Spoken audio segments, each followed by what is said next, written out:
task begins a few weeks after conception, when hematopoietic stem cells arise and differentiate.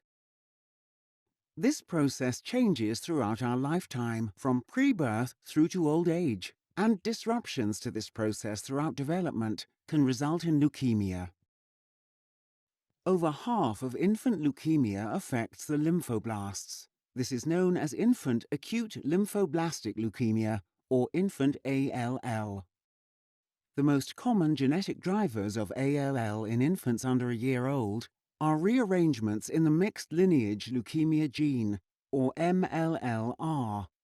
MLL rearrangements occur in up to 80% of infant ALL, compared with just 2 to 5% of childhood ALL. Compared to older children, infant ALL is more aggressive and harder to treat. Infant ALL is distinct from older childhood ALL in that it usually requires only one genetic hit, pre-birth, to develop into aggressive, chemo-resistant leukemia.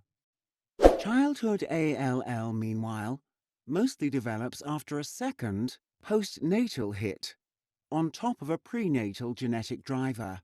Studies indicate that MLL-rearranged infant ALL originates during fetal hematopoiesis. So how do prenatal blood stem cells provide a better environment for MLL rearrangements to induce infant leukemia?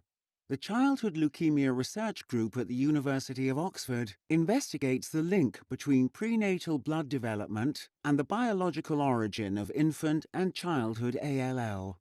The research aims to identify and characterize the cell of origin of MLL-R leukemia.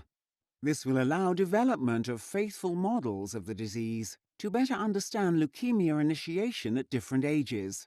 Carrying out mechanistic molecular studies using these models, the research aims to identify key disease drivers, allowing the discovery of new treatment targets. For example, the PROM1 gene, which is upregulated by MLL rearrangement in leukemia.